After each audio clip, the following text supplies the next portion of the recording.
We are live. Hello, everybody. Welcome to the very first Hickory, the Drunk and Under Quarantine show. Very excited to have you here. It's a very special night. We have a very fun show planned for you. I hope everybody's safe, everybody's doing well. And as we've said before, if you can't come out to the Woolen Comedy Club, we're going to come to you. With that said, I'd very much like to welcome our first performer of the evening, a very good man, founder of the Woolen Comedy Club, as well as a pretty well accomplished actor. Welcoming to the stage, Mr. Collen Doyle. Hey, how's everybody doing tonight? Good to be here. Day 49, Quarantino, here in the beautiful state of Vermont. It's good to be quarantined in Vermont. You know, there's worse places I could be quarantined. I have a lot of friends in New York right now that they're quarantined there. They've been there 50 days. So they'll give me a call and, you know, stressed out. And we're trying to work our way through this. And I'll answer the phone and say, you know, I know it. It's tough. But we're all going to get this, you know, through this together. We're all in this together. But I'm going to have to give you a call back because my service is really terrible. I'm kayaking right now. The service on the water was really bad. Let me give you a call back when we get on shore. It's not really the same. But I am finding I'm missing certain things in New York right now. Things that are just like part of my, you know, daily habits and rituals, like rehearsing for auditions on the subway. And there's really no better place in the world to, you know, practice an audition than on a New York City subway, because people don't know if you're an actor or you're just mentally ill like everyone else, you know. I just be sitting there and all of a sudden just like mind my own business, and then just something will come out of me like, can you do it, Pops? Can you just tell me you love me once? People are just standing around like, this poor bastard. Like, this poor soul, God help him.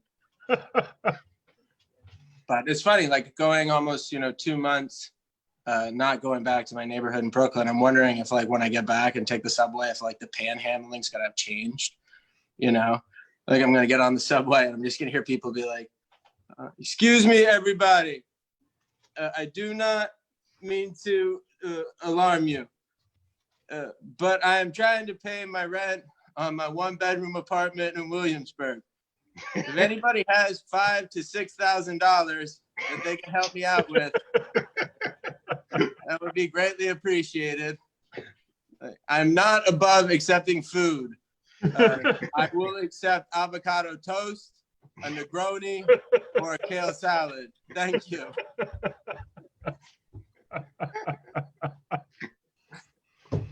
I don't know. I spend too much time on the subway, and it's funny because New York has made like some pretty good progress the last few years with things like we've actually banned shopping bags, like plastic bags, which is funny because it's like you know, you still have to go to the Home Depot, and it's like not everything you buy at the Home Depot is going to work in a paper bag. Like I'm all about saving the planet, but like power tools and paper bags, like don't work out. But the funny thing is we've really made some, you know, big steps with like making the city more environmental. But like the thing that I think is hilarious is the way we dispose of the subway carts is the way we actually dispose of them is we take them out into the ocean and we just dump them in the ocean.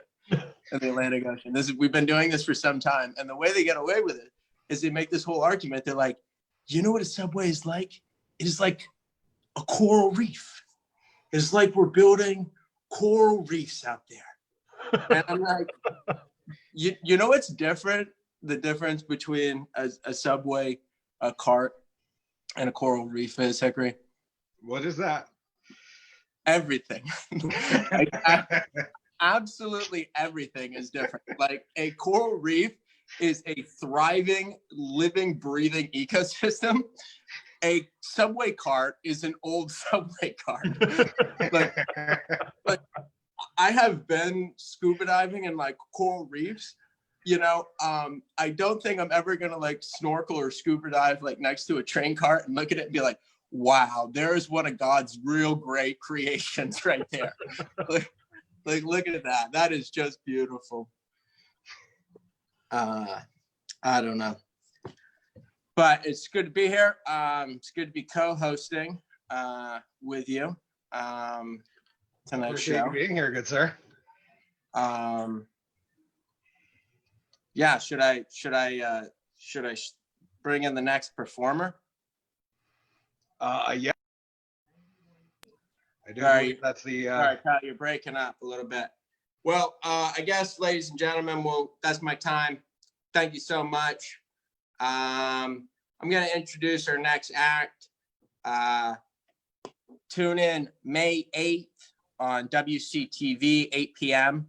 to see a really unbelievable stunt that our next performer is going to be pulling off. Ladies and gentlemen, Hickory, the drunk and underwhelming.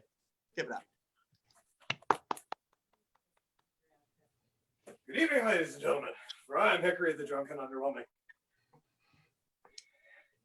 Tonight, I'm going to tell you guys a little story about when I was first starting to do this whole thing.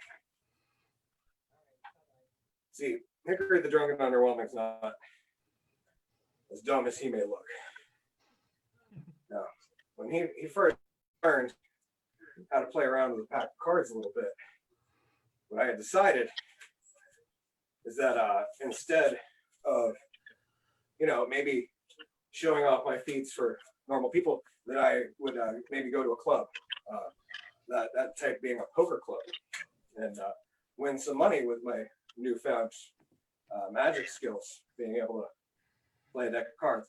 Now, gamblers are different than magicians, because gambler won't do much fancy stuff. Much like Hickory the drunk and underwhelming won't, because he's very good at dropping cards. But if you went to a gambling club, they used to play this game where gamblers would try to cut to a different card 4 times in a row. What? And that would, it's how gamblers practiced and how they got better the art of card handling. So when I went down to that poker club, I got challenged to a similar feat. The gambler came up to me and said, Hickory, what I'll do is I'll put $1,000 down on the table. He said, what's going to happen is if you can cut the same card 4 times, I'll give you that $1,000. I might be able to do this. This might be a reasonable thing to attempt. So I cut the cards, and I pulled out the first card. I cut 2. That was a king. I set that king. He said, you know what else you got to do, Hickory, is you got to take the cards out and you have to set one down every time. And that way we're making sure that you're not just cutting to the same card 4 times. And I'm like, yeah, that wouldn't look very good. But I cut to my second card and it was a king. So I laid it on the table. He's like, wow, 50%, that's not bad, Hickory. That's not too bad. But there's less and less kings in the deck for you to cut to. I said, how are you going to do this? And I said, much like that, sir. I cut that card and I set it out on the deck. At this point, people were starting to look. They were like, man, this young drunk magician walked in out of the street into a poker club where people lose thousands of dollars a night, and he was willing to pony up $1,000 to win $1,000 based on his handling skills. People were watching. I went over and flipped an ace. At that point, the gambler grabbed his shit, put it in his pocket, and was like, I'm out of here. I was like, hold on. Let me try something here. What if I could tell you that I could flip over this ace and I could turn it into a king? Would that suit us? And he said, yeah, it would. I said, man, I wish I could do that, but I'll do you one better. This here ace, and I'll rub it on these 4 kings. And I'll turn these 4 kings. At that point, he realized who he was fucking with. He looked him square in the face. He was like, you know what, I bet you can't do it again. And he grabbed that little deck of cards, his grubby mitts, and he just started shuffling his brain out. He throws them back on the table and he said, double or nothing. $2 grand, you get the hell out of my club. I said, I'll show you something. And I drew my weapon. And he was like, don't shoot. And I was like, don't worry, it's not loaded. I just use it for dramatic effect. I tapped those cards. And he was like, well, what are you talking about? You didn't just cut 4 more cards. And I said, no. The crazy part about this, there isn't a single king in this entire deck. I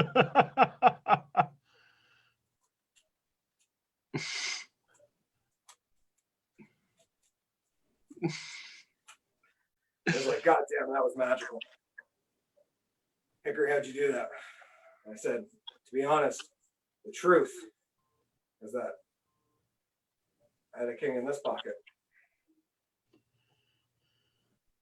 I had another king in this pocket. One in this pocket. And at that point, to remember where the 4th cup was, I needed a bowl.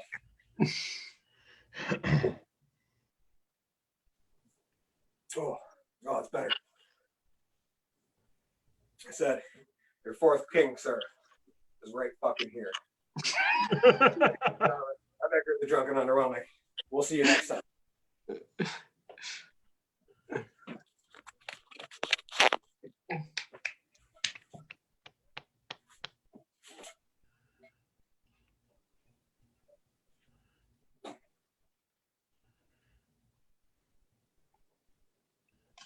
Oh, it's good to be back.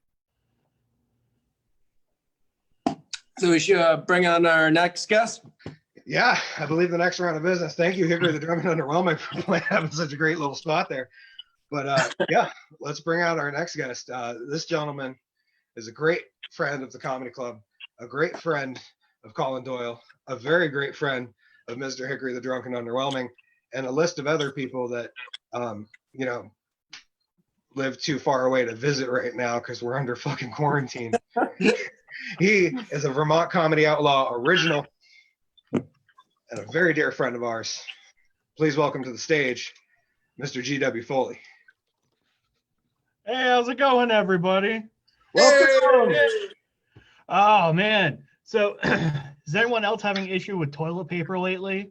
That whole thing's still going on where you go to the store and all you can find is tissues, which it's been really messed up for me lately because, you know, we got all these boxes of random tissues going on at my house, and it's weird, and they have all these different flavors to them now. It's amazing. Like, did you know that they have tissue with aloe vera in it? Like, fucking amazing. My sinuses get all cleared up. Like snot just shoots out my nose, and it makes the greatest toilet paper in the world. I took the box in the living room and brought it into the crapper with me, and like it was like watching a bobsled just go down the track, just slick ice everywhere, and it felt great. It was amazing.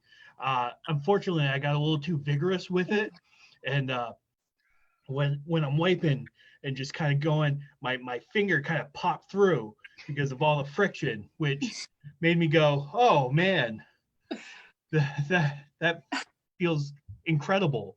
I love it. And then I realized that we had more tissues in the bedroom. So I'm like, all right, I know what I'm going to be doing for a little while. I went in, started, flogging the dolphin. And as I was about to release the demons, so to say, I grabbed a tissue, and I need to say, do you know that they make tissues with Vicks Vapor Rub in them? Yeah, that burned my pee hole so much. Like my dick smelled like a methylated cigarette for like a good week.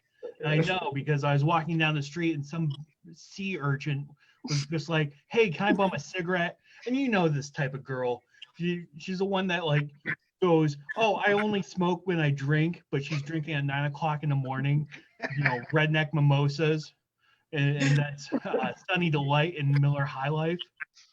Yeah, it's kind of girl that lets you snort cocaine off her vagina, but you can't tell where the coke starts and the monostat 7 ends. Yeah, kind of girl like mom. Yeah, that's it. Thank you very much, guys. I'm GW Foley. That was wonderful, Mr. Foley. Thank you for joining us. Absolutely. Thank you for having me, guys. On the pilot, nonetheless. I feel honored. I'll put up a cheers.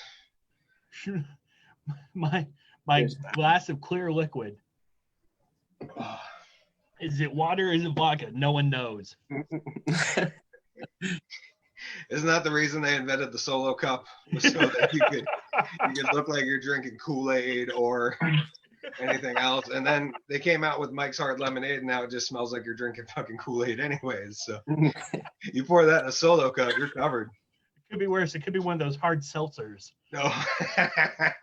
Like, oh yeah, and don't get me wrong, I like seltzer as much as the next straight guy, but just, I don't know. If I'm gonna drink seltzer, I'm gonna drink with something hard like tequila or whiskey. The only way Hickory the Drunk and Underwhelming would endorse a hard seltzer is if it was 8% and it came in a regular fucking seltzer bottle that's like 32 ounces. That's the only way you'll see my ass get on that train, sir. I'll drink whiskey and beer like a man. People always think they're being so sneaky with those things. It's like the brown paper bag. Like, oh yeah, that's real incognito, you know? Yeah. I have had many a good time with a brown paper bag. Can't tell if you're huffing glue or drinking a 40. That's. But I will say that how I did it back in the day, how Hickory the Drunk and Underwhelming got away, was that he sorry, my beautiful assistant's over here in the corner trying to derail my train of thought, which is not hard after a couple of peckies. But just let me tell you, when that show tiger's finally trained, I'm we gonna got Joe Exotic. We got something for you. I might have to feed somebody to her. We'll see. I'll be Hickory the Drunk and Carol Baskins. I was gonna say, when Hickory the Drunk and Underwhelming was a young, more active person, and he played on the softball team, what I've been known to do is you drink half a can of Monster, and then you mix in Moscato wine, and you call it a Mosconster, and then you go out on the softball field with that because they discourage cans.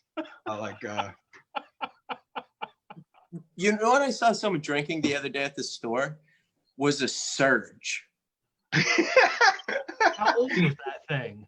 Do you guys remember that? I'm like, how has that company not gone out of business? Like, if Surge is still making soda, like COVID-19 is not going to take them out. Like, yeah. How did you make your way out of the 90s to 2020? I am just blown away. Like, I remember the Surge literally playing baseball as a kid, and the soda machine came in one flavor, Surge. Like, you didn't have Pepsi, Coke, it was just Surge. It was like, I don't know, they made enough money off as a little league, I guess. It was the kids' version of PBR. Surge, when you think Pepsi is for, or when you think Mountain Dew is for pussies. Yeah, exactly. Yeah, the champagne and sodas. I'm going with Surge. So I guess we'll get to our first point of the talk show portion of the show, but I got to ask you, Mr. GW Foley, how's Corona time been treating you? Oh, dude, I have been going stir crazy. I all I do all day long is talk to my dog and take naps.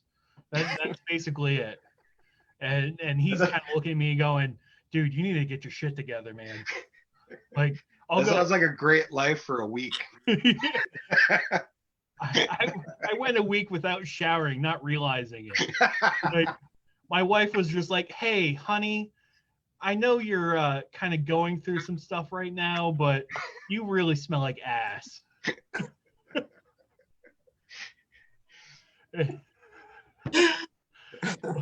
I was surprised that you didn't come onto the show and have a beard that was like down to the I top have of to your be chest. on. I am not convinced G-Dub has pants on. I'm like, I don't. I was hoping you wouldn't. I would put down, 5-1 that he has got no pants on. I go 10-1. I will say I am not wearing pants. Smart man. Yeah. I wouldn't have, but I knew I had to get up out of this chair, and I was a little worried about getting banned from Facebook Live and not being able to go to future shows. Yeah. Well, the promo could have gone better. I got to be honest. Yeah, there's an underwhelming package displayed prominently during the show. Oh, don't lie. You know you have the balls of a billy goat. Yeah.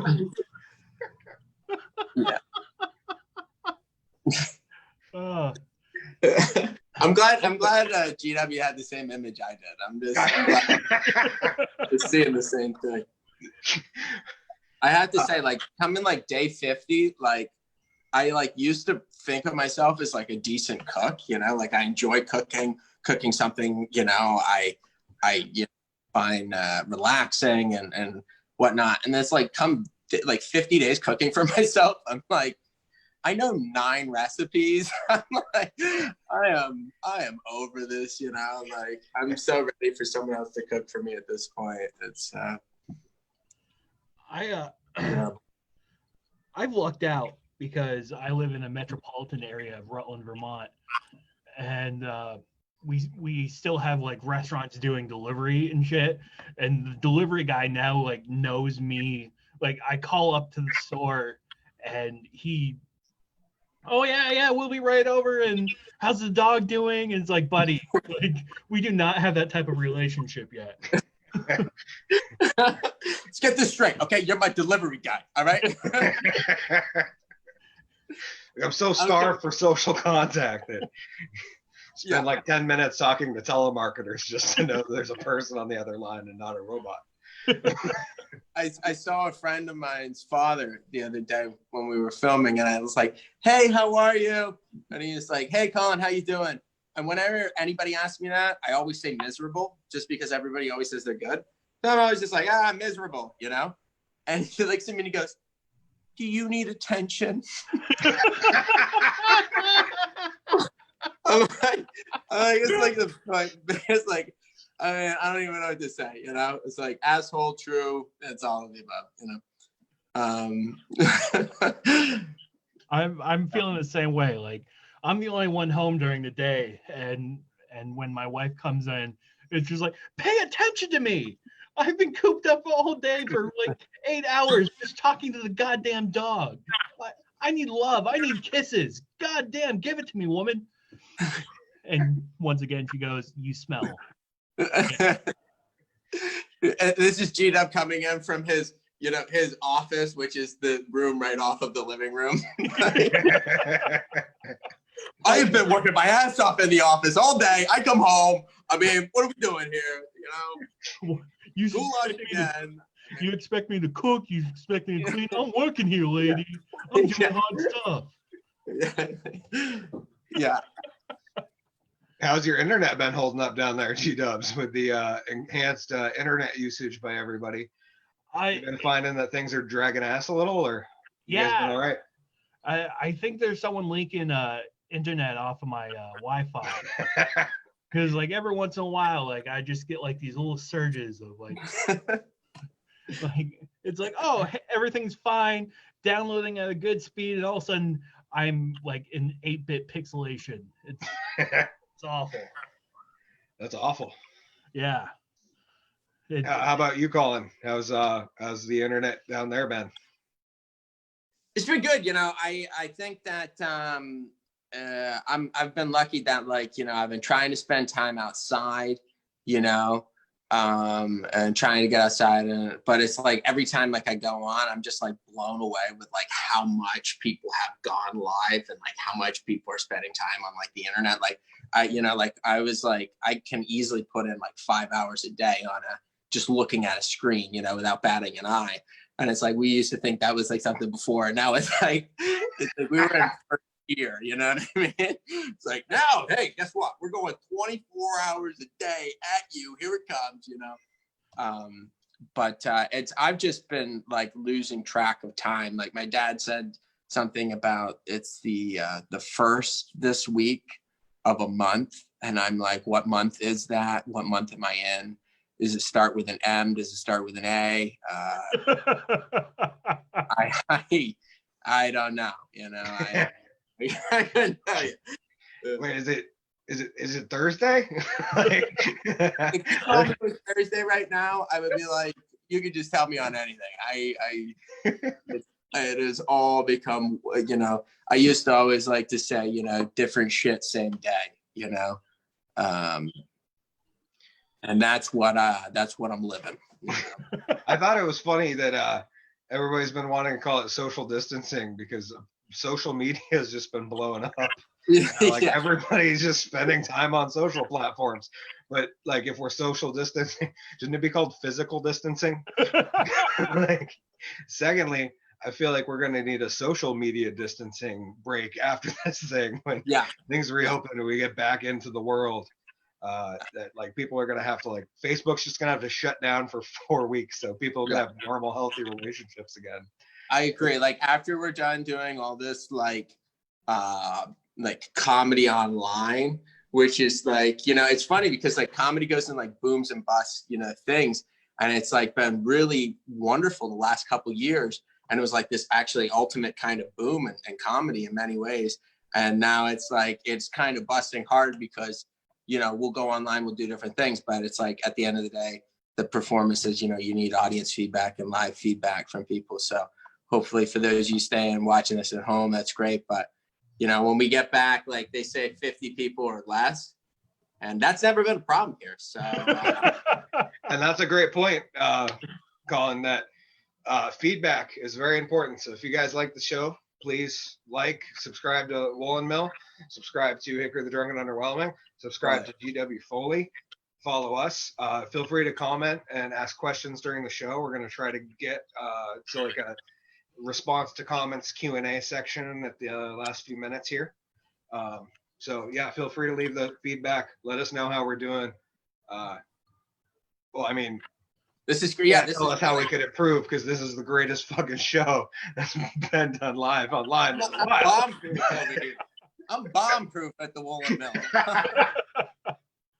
Can I just say, I just want to say, I am so happy for this show and you guys for doing this. This is awesome. But my whole problem with this whole Facebook Live thing is I saw some bitch doing a crochet thing for 5 hours on Facebook Live. I'm like, you're doing nothing. You're doing absolutely nothing. Well, to be fair, she was doing the same thing just for 5 hours. At least make it exciting. Throw some boobies in there or something. It'd be great if like Kenny G could break his own record right now of the longest note ever played. Where like Kenny G just goes like live on like Facebook for 55 minutes, just holding a G note. As soon as it hit 60, fireworks start going off. Yeah, exactly. He did it again, folks. Son of a bitch, he did it again. Oh my God. What do you guys think about the reopening? Do you think I think we it's should never soon? happening. Later? That's been a question of mine because Hickory the Drunk and Underwhelming's official stance is I just got $1,200 from the government and liquor stores are open, so fuck it. I got a lot of drinking to do before I give a shit about going back to work. What are you guys thinking? Yeah, everyone who's getting like $600 more than they usually make on top of unemployment, there's like no incentive to go back to work right now. It's just like, you mean I can just watch TV all the time and not work and still make money? Like, Like It's no Bernie one, Sanders' dream, brother. no one's rushing back. It's like, I was never one for a UBI, but that $1,200. I'm like, I could get used to this. I could live off of $1,200 a month, and that's doable. We should rename him from Uncle Sam to Daddy Sam. You can foot Hickory's bills any day. Yeah, give me that stimulus. Yeah, Daddy Sam. yeah, I mean, I think it's like really funny because like apparently like these checks like that are going out are being printed on this thing it's called like Culver or Cobalt or something like that. It was coding that basically the last time they taught it was in the early 70s. I had heard about that the IRS is using like 50-year-old software and hardware. This is not even a joke. This is not a farce. This is just true. You can look it up. They're using coding that was basically used in the 60s and early 70s to try to issue like 300 million checks. Like, it's like, if this has like ever been like an impossible job for someone, like, I don't even know. Like, we're so beyond this. You got people who are like tech whizzes and they're like trying to be like, who can actually get these machines back up and going? And it's like Fred over at the retirement home that's getting hit hard right now. You know what I mean? And they're like trying to suit him up going back on the front lines. Like, we're talking a lot about nurses and doctors. We're not talking about these people trying to find the Colbert coders. You know what I mean? Like, it's like the government going to find Sean Connery in The Rock. yeah, exactly. There's only one man in the country who knows the system. You got to put in 250 million people's information now, by hand. So I'm expecting to get that money, probably never, but, we'll see. I say maybe by the end of 2020, we'll see. Yeah, I could definitely use it in 2021. That'd be great. I feel like if you don't get it, you should just be able to claim it off your taxes, Right. One way or another. Check the box if you did not receive a stimulus. And, I'm going to start watching YouTube videos on how to write Colbert coding. Like, there's one man who can do this. Like, crazy. So as we get to the end, I will say, I'll look through the comments here and see what people have said live. We got God damn it, my family better have commented. I don't even know if they're watching. Yeah, your mom's gonna be like, GW, you said your phone was off. Oh, I wish these were like I knew what time. So early on, Dolores Lapine Smith said, "Guess Hey, who?" that's my mom. Oh, nice. G-Dub's mom. Thanks for coming out to the show. We really appreciate it. Oh God, she heard me about masturbating and wiping my asshole. Hi, Mom. About 11 minutes in, Kevin McTaggart said, "I believe him." I don't know what he was responding to when he said that, but I'm sure I'll bring it up. At 13 minutes in, Cody Parker said, "All sport." So not sure what these people are responding to. Maybe I should have paid attention to it live. Kevin McTaggart at 16 minutes in said, "I knew it." Jessica Michaela said, Michaela. "It is" at 17 minutes in. Kevin McTaggart at 18 minutes said, "Is that a fake this is out to GW, I guess. Is that a fake bookcase behind you?" It is. It's a green. Like, it was working earlier, and then like halfway through the broadcast. I didn't realize that, dude. That's classic. You look so studious with that behind you. That's beautiful. Well, I didn't want you guys to see my shitter.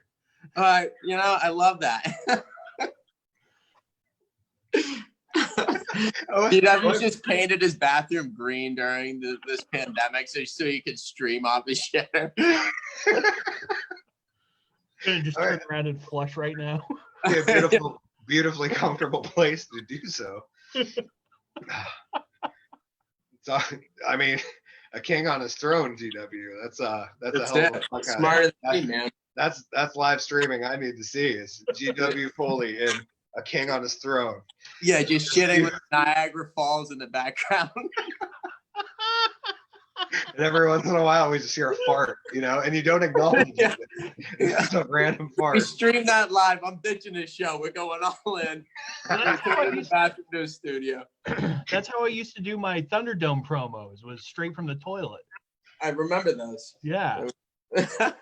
Which, by the way, no one who's actually watching this might understand, but I have to say, you guys both have been champions, right? Like for Thunderdome? Yep. I've been a Thunderdome. Yeah. But I have officially, because of COVID-19, become the longest reigning Thunderdome champion. Yes, I won. He cannot be taken off the throne. No, That's amazing. For our viewers who don't know about Thunderdome and haven't been lucky enough to go there, it's hosted by a very good friend of ours who actually happens to be our guest next week, Mr. Pierre Vachon. He'll be on next week. But Thunderdome is a comedy competition hosted at the Marquee Theater in Middlebury, Vermont, where 6 comics enter and only 1 leaves.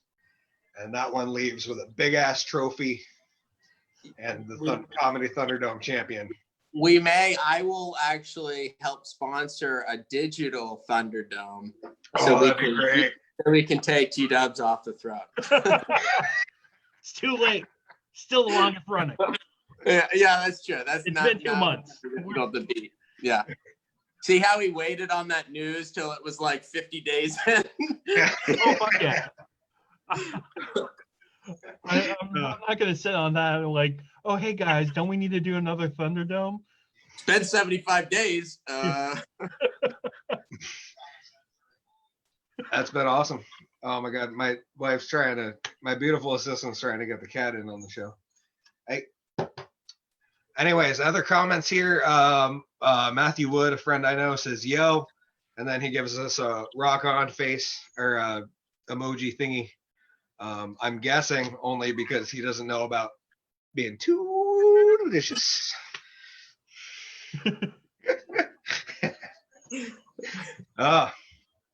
I think that's about all we got for this show. We've actually run a little bit over, and this has been a great time. I'm glad everybody's been able to hang out and have a good time. Yeah, man, this has been fun. Mr. Doyle, do you have any closing comments before we hold our peace until next week? I don't. I'm looking forward to coming back next week with Pierre Vachon. We're going to talk a little smack about GW, see what we can do here to take off 50-day reign. But thank you for coming on the show, GW. It's great to see you, man. Glad everything's well. And yeah, we'll see you guys next week. GW, thoughts, comments, questions, concerns, anything you need to share with your audience, your Facebook, any upcoming digital events, anything in the near future where we can see more GW Foley, because that's what everybody needs in their life. You can find me on Twitter and Instagram at FoleyKills, or Facebook me at GW Foley. You can even do like my personal site, like, because I am nowhere near 5,000 people, so I will friend you if you want. Nice. I don't have any other digital stuff that I know of. Yeah, thank you guys for having me be your first guest, and this is awesome. Thank you. I'm sure we will have you back, assuming things don't magically change in 2 weeks and we're all happy, lucky, packing comedy clubs again. Gonna be like magic. Oh, what a grand illusion that would be. Somebody get David Copperfield on this shit. Yeah. But GW, I really thank you for having you out. This has been awesome. I'm glad you could be with us. To my co-host, Collen Doyle, thank you for helping me make this happen. Thank you for the Woolen Mill for presenting the Hickory the Drunken Under Quarantine show. Before we go, I will be live 9 o'clock in Indigenous Entertainment Live, which is a very close friend of the comedy club and the show. I'll be live on Wednesday night at 9 o'clock as a feature act, doing everything at the table, and we will get drunk and underwhelming together. And Kyle, that's going to be on Indigenous Entertainment's Facebook streaming live. Yeah, I believe I'll share it there. So go join that group. Check it It's out. It's a great group. It's got live entertainment with musicians mostly going live, but they are looking for comics. They're looking for anybody who does any type of performing art to get on there and help entertain other people in our greater area in Vermont here. And lastly, the WCTV special, May 8th at 8. Please come out. Come watch me do some of the craziest shit I've ever done.